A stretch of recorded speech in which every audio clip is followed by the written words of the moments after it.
Les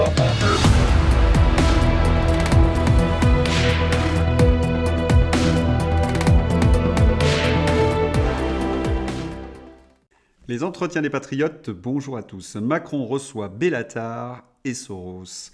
La France, une république bananière? Avant de répondre à cette question et traiter de nombreux sujets d'actualité, nous vivons des moments historiques. Vous connaissez la routine, je veux remercier tous ceux qui me permettent de me consacrer essentiellement à la réinformation en me finançant à l'aide des merci rémunérateurs. Et aujourd'hui sont à l'honneur Marie Coé, Ambrose France, ma chère Yvette Poré, VTT Pollux, Laurent Ziran. Que dire? Des fidèles parmi les fidèles, merci du fond du cœur. Et puis je tenais aussi à vous remercier pour votre soutien inconditionnel, les pouces levés, la diffusion sur d'autres réseaux sociaux et les gentils messages bien évidemment. Il ne faut rien lâcher, comme je vous l'ai annoncé, nous vivons des moments historiques et même des moments qu'on n'a pas l'habitude de voir dans des démocraties. Le ministre de la Justice, le procureur a requis contre lui 1 an de prison avec sursis. Ce qui fait évidemment la joie des caricaturistes. Dupond-Moretti jugé pour conflit d'intérêts. Je vous rappelle que c'est moi qui vous paye. Parfois, il faut mieux en rire.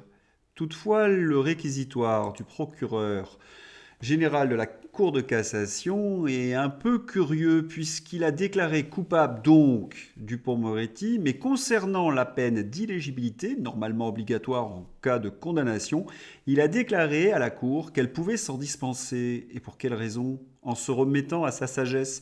Vous avez un ministre de la Justice qui utilise ses prérogatives pour persécuter dans une certaine mesure des magistrats qu'il a dans le nez et il faudrait qu'il soit exempt de peine d'inéligibilité? Une drôle de justice, qu'en pensez-vous? Et puis, dans la même semaine, il y avait, je vous en ai parlé hier, un autre ministre de la Justice, certes éphémère, c'était seulement au printemps 2017, qui lui aussi s'est retrouvé dans la même situation, puisque le procureur général a prononcé des peines de prison avec sursis. Cela nous rappelle un petit souvenir, moraliser la vie publique. C'était un grand thème de campagne d'Emmanuel Macron. Il a 2 ministres de la Justice pour lesquels les procureurs demandent de la prison avec sursis. Et un de ses soutiens, par exemple Nicolas Sarkozy, est également poursuivi. Oui, Emmanuel Macron s'est appuyé sur la lie de la politique française, ce que Davé et l'homme appelaient, les 2 journalistes du Monde, les tocards. Derrière un tocard, il y a un mis en examen. Est-ce qu'il faut rappeler la longue liste des ministres de l'entourage d'Emmanuel Macron qui ont eu des soucis graves avec la justice? D'Olivier Duhamel, le président du siècle, Laurent Bourgogne, qui dirigeait l'Institut Montaigne, Borrello, qui a monté l'AREM, et puis tous les ministres, à tel point qu'Alexis Kohler a fini par lâcher, ils le sont tous mis en examen. Une véritable république bananière. Alors quand Emmanuel Macron expliquait moraliser la vie publique, sachant cette armée mexicaine qui le soutenait, il se moquait des Français. C'était une véritable inversion de la preuve. Et là, cette semaine, il reçoit Bellatar. Ah, Bellatar, encore un soutien de sa campagne. On va rafraîchir également la mémoire. Qu'est-ce qu'il a fait, Bellatar? Il a été condamné pour menace de mort. Oui, Yacine Bellatar est toujours vu par la présidence de la République comme un thermomètre permettant de prendre le pouls d'une partie de la société. Emmanuel Macron pourrait consulter des grands spécialistes de la banlieue française. Non, il fréquente Yacine Bellatar, condamné pour menace de mort. C'est, comment dirais-je, assez exemplaire de ce qu'est Emmanuel Macron. Très curieusement, c'est l'Express du groupe Altis qui a lancé l'information, comme s'il y avait, dans une certaine mesure, également des pressions sur le chef de l'État. On apprend par l'Express que Bellatar aurait convaincu Macron de ne pas participer à la marche contre l'antisémitisme pour ménager les banlieues. Si cette info est avérée, Macron doit être destitué pour compromission avec l'islamisme. Le déshonneur de Macron est sans limite. Au conseiller du président, il a formulé une mise en garde. Attention, leur a-t-il dit en substance, à ne pas commettre l'erreur irréparable qui donnera au quartier des réseaux de s'enflammer. Et c'est donc cette ombre grise, une sorte de double de Benalla, qui conseille Emmanuel Macron. Allez, on va reprendre un petit peu les griefs que l'on a contre Yacine Bellatar. L'humoriste Yacine Bellatar a été condamné lundi 18 septembre à 4 mois d'emprisonnement avec sursis par le tribunal correctionnel de Paris. Mais Il était donc en sursis et il se balade à l'Élysée. Il était poursuivi pour des menaces de mort et de crimes visant plusieurs personnalités du monde du spectacle en 2018 et 2019 pour un différend commercial en lien avec le rachat d'un théâtre parisien. La justice a estimé que les faits de menaces de mort et de crimes à l'encontre du scénariste et metteur en scène Kader Aoun étaient établis et objectivés par les enregistrements de plusieurs appels téléphoniques. C'est également ce même Yacine Bellatar qui ne peut pas s'empêcher de vomir au nom de l'humour sur les indigènes de notre pays. Les indigènes ? Eh oui, un indigène, c'est celui qui appartient à la population implantée dans un pays avant sa colonisation.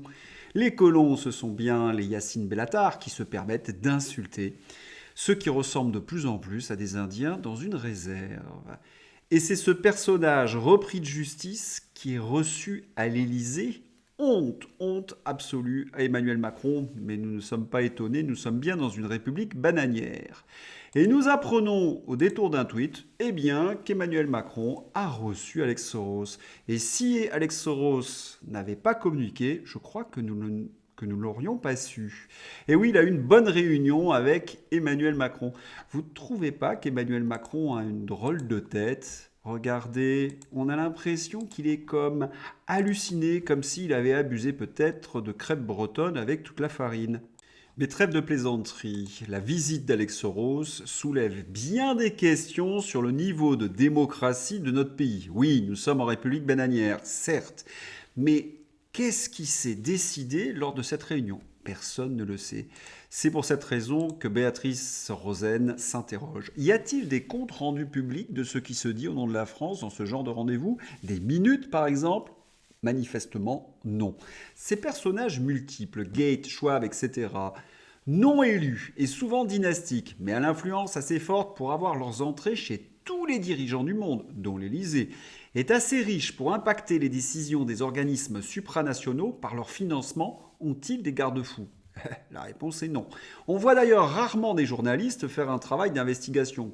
Chez Béatrice Rosen, vous entendez bien de l'ironie. Oui, parce qu'ils sont aux ordres, en profondeur sur les tenants et aboutissants des actions et motivations politiques que ces power people appellent philanthropiques. Quid de la transparence qu'ils veulent nous imposer ? La réponse en est simple, plus de transparence pour les citoyens pour mieux nous contrôler et eux, plus d'opacité pour conserver évidemment leur pouvoir.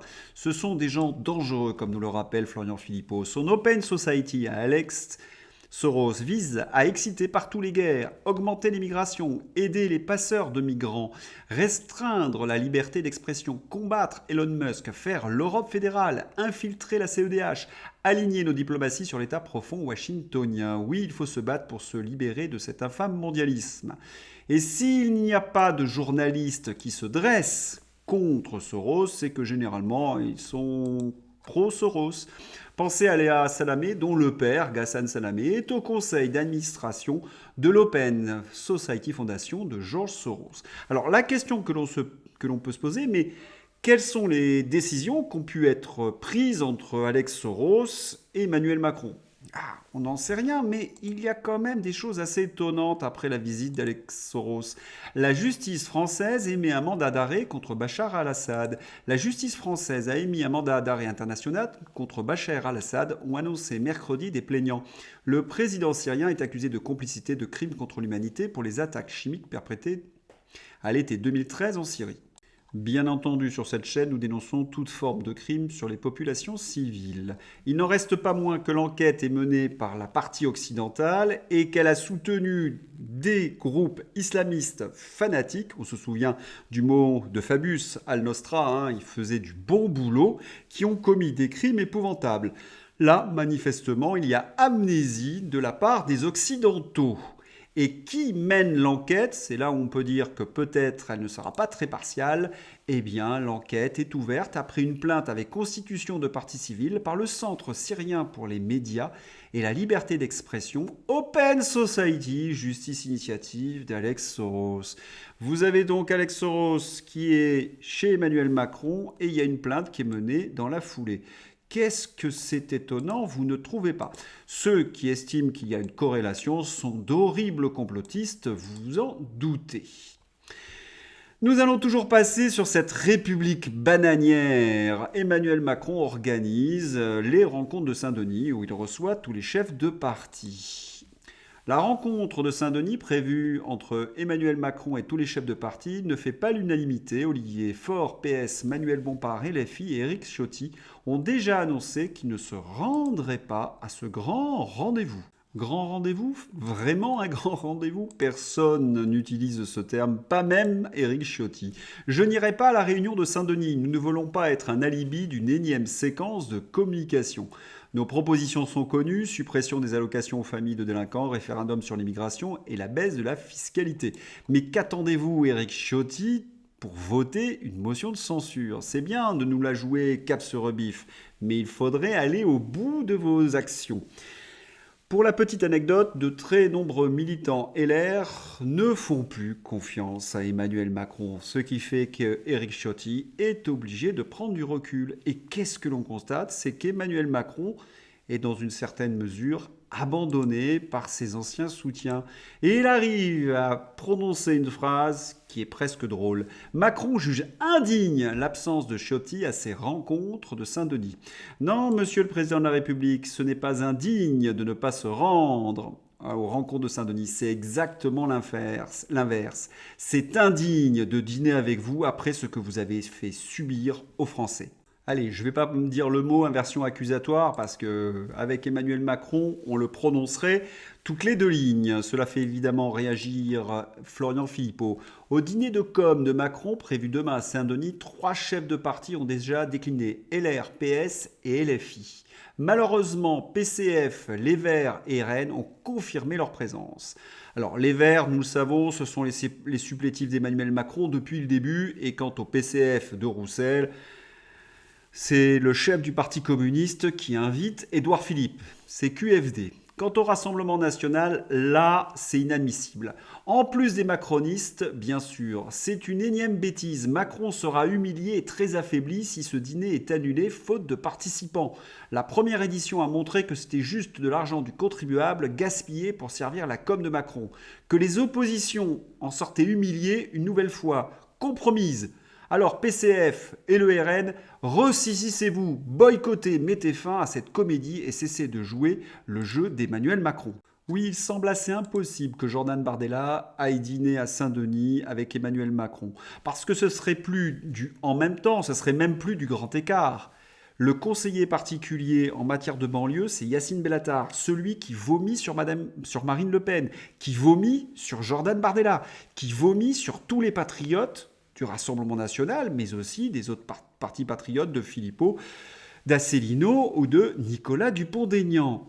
Et il viendrait cautionner ce genre d'attitude? Non, c'est véritablement impossible. Et puis, qui plus est, Jordan Bardella a une très bonne excuse pour ne plus se rendre à ce dîner de Saint-Denis. Allez, on va maintenant se détendre. Et un officiel ukrainien avec Emmanuel Macron.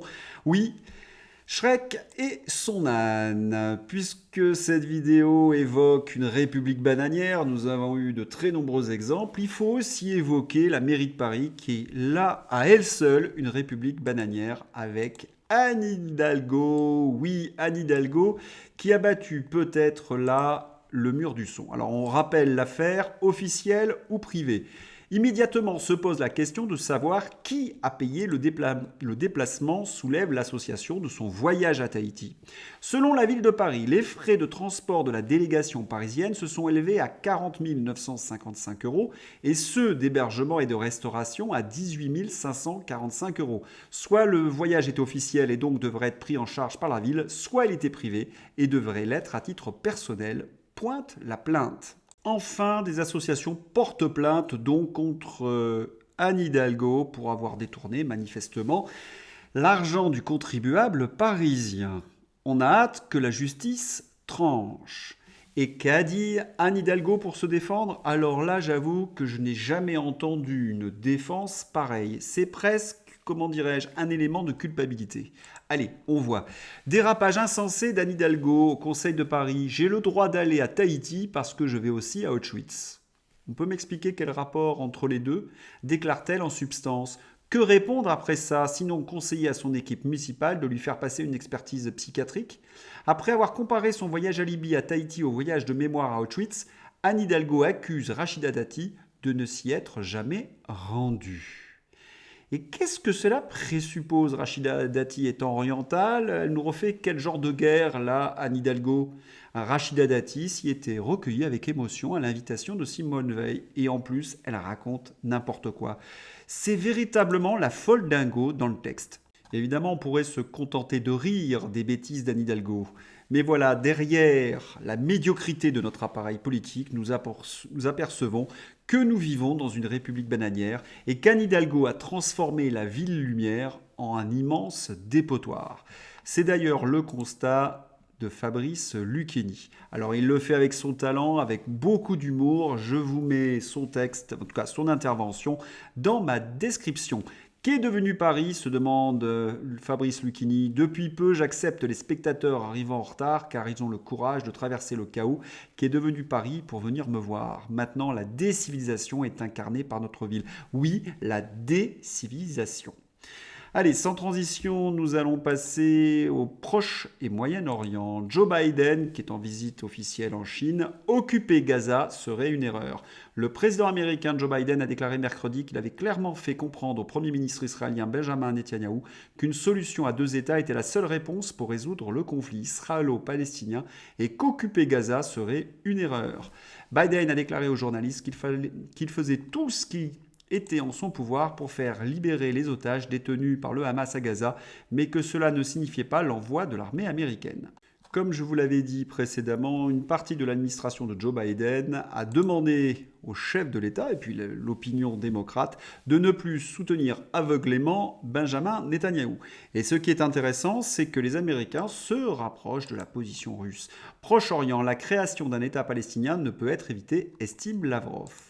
Vous avez aussi constaté que les États-Unis sont moins, comment dirais-je, bellicistes vis-à-vis de la Chine et vis-à-vis de la Russie. La Russie est invitée d'ailleurs à un sommet économique prochainement aux USA, ce qui évidemment désespère les Van der Leyen et tous les cadres européistes. Ils ont soutenu les Ukrainiens et s'aperçoivent, là encore, qu'ils sont les dindons de la farce. Ce n'est pas faute de l'avoir dit. Allez, on va terminer par quelque chose qui nous réjouit.